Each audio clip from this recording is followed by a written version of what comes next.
नमस्कार। आज हम पल पल के स्टूडियो में मौजूद है। आज हम फिर एक चर्चा का विषय लेकर के आए हैं और चर्चा का विषय है चुनावी मोड, यानी भाजपा हरियाणा चुनावी मोड पर ही आज हमारा विषय रहेगा। और बातचीत करने के लिए मेरे साथ सुरेंद्र भाटिया जी, प्रधान संपादक पल पल। भाटिया जी, आपका स्वागत है। नमस्कार जी।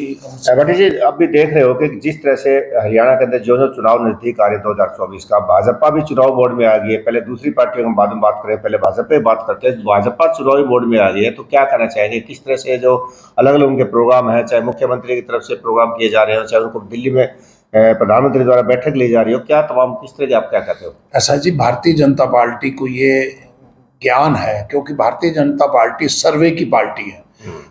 अगर इस देश में कोई राजनीतिक दल सबसे ज्यादा सर्वे करवाता है तो वो भारतीय जनता पार्टी सर्वे करवाती है। भारतीय जनता पार्टी के जैसे सरकार है तो सेंटर की एजेंसियां सर्वे करती हैं, उसके साथ साथ प्राइवेट तौर पे सर्वे होता है। और चौथा सर्वे दो, एक सरकारी एजेंसी केंद्र की, एक हरियाणा की सरकारी एजेंसी, एक प्राइवेट एजेंसी, और उसके अतिरिक्त आरएसएस जो सबसे बड़ी जो एक फीडबैक देती है।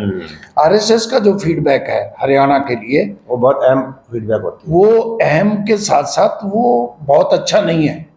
कारण उसके कारण 9 वर्ष की सरकार लगभग होने वाली है हरियाणा में, और देश में 9 वर्ष की सरकार हो चुकी है।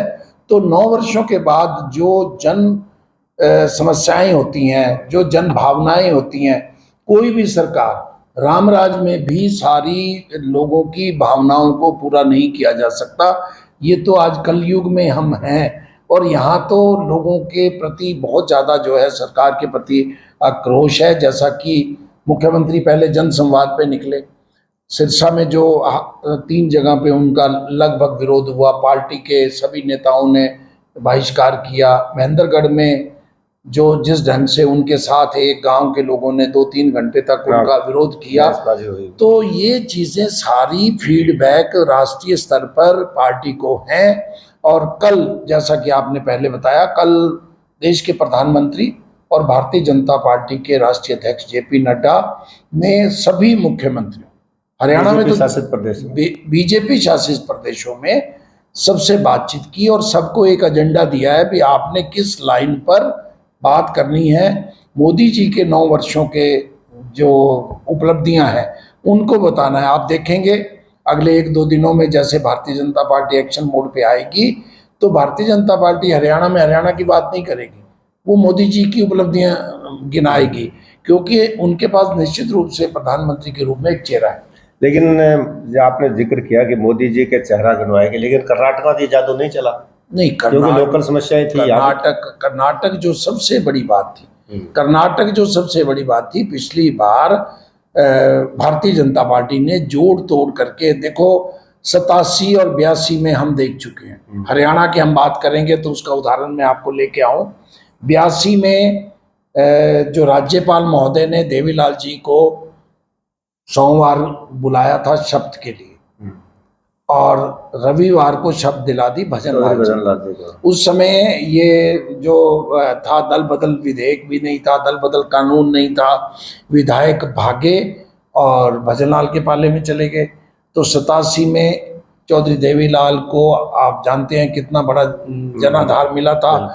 85 सीटें लेके आए थे चौधरी देवीलाल जी। वो उसका केवल विरोध था जो उस समय सत्ता ने, राज्यपाल ने, इंदिरा जी वहाँ प्रधानमंत्री थी, उन्होंने जो जाति एक की थी, ये जाति उसके खिलाफ आक्रोश था, उसके खिलाफ आक्रोश था। और यही जाति भारतीय जनता पार्टी ने कर्नाटक में की। मौजूदा समय अगर हम बात करते हैं, हरियाणा की बात करते हैं, हरियाणा में किस तरह से भाजपा अपने चुनाव की तैयारी कर रही है? नहीं, भारतीय जनता पार्टी जो है वो, जब उसको फीडबैक ये है भी हमारे प्रति नाराजगी है, तो आज ही उन्होंने नाराजगी को दूर करने के लिए चंडीगढ़ में उनके प्रभारी आएंगे, प्रदेश अध्यक्ष आएंगे, मुख्यमंत्री जी आएंगे।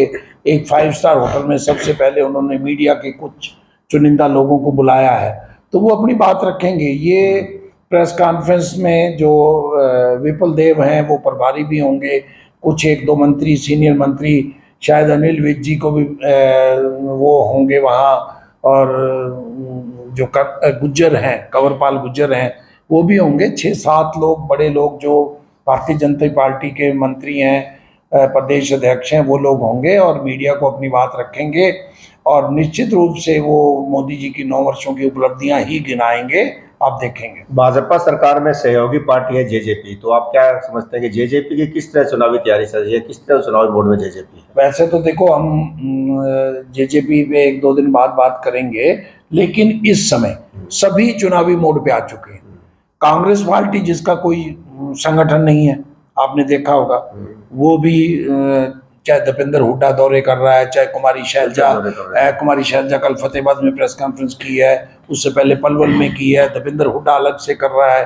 उनकी वो गुटबाजी एक समस्या है, लेकिन वो अपने एक्शन मोड पे हाथ जोड़ो के नाम पर वो चल रहे हैं।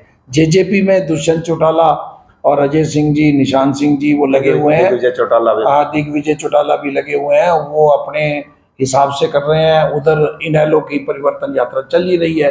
तो ये लगभग 1 साल पहले ये जो है वो एक्शन मोड पे आ चुका है।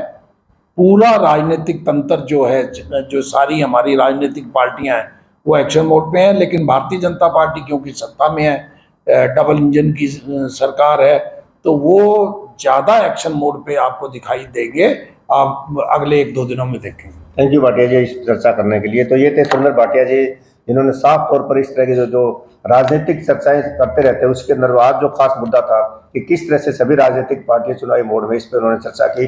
धन्यवाद। नमस्कार जी, धन्यवाद जी।